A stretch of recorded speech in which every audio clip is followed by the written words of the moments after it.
In a 7-2 decision on Thursday, the Supreme Court upheld a law that protects Native American families looking to foster or adopt Native children.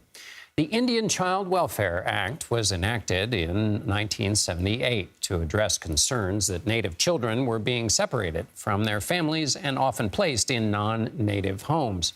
It faced a broad attack from some Republican-led states and non-Native families who argued that the law is based on race and is unconstitutional under the Equal Protection Clause of the 14th Amendment. Here to help us understand this ruling and its particulars is Jimmy Hoover. He's a Supreme Court reporter at the National Law Journal. Jimmy, first, why was the Indian Child Welfare Act passed in the first place, and what does it do exactly? Well, as you said, it was passed in 1978, essentially in order to stop what Congress had identified as the continuing disintegration of Native communities through the adoption and foster process. Studies at the time showed that between a quarter and a third of Native children were being placed in adoption and foster care in other institutions, overwhelmingly non-Native ones. And so after a series of hearings, Congress passed the Indian Child Welfare Act to essentially create a number of safeguards that would govern the adoption process for Indian children so that they wouldn't overwhelmingly and unnecessarily be placed in non-Native homes. So can you give us a sense then of the arguments on either side of this case? Well, as you mentioned, the law was challenged in court by a group of adoptive parents and the state of Texas, along with other states. They argued that it essentially amounted to a form of unconstitutional race discrimination in violation of the Constitution's Equal Protection Clause in the 14th Amendment. They said that by placing non-Native families lower in the priority scale of the law, that they had essentially introduced a form of impermissible racial classification and that the law should be struck down.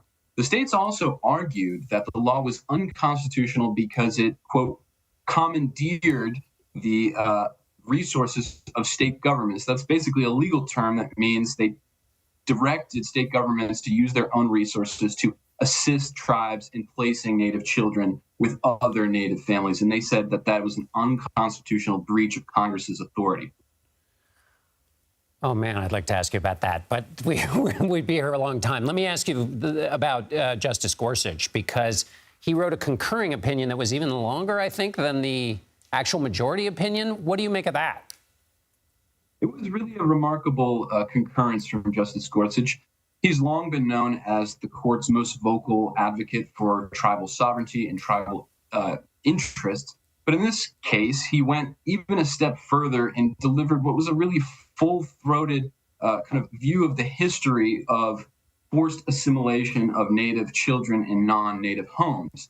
And Gorsuch said that the Indian Child Welfare Act, far from being Congress acting outside of its authority, was a valid exercise of its constitutional authority in order to stop the continued destruction of Native communities. And he references back to what were essentially kidnappings by the federal government of Native children in the late 19th century, all the way up to the heavy-handed practices of state-run and private-run adoption agencies prior to the Indian Child Welfare Act. So he was really taking the kind of full-throated defense of the tribal interests in this case, as he's often done.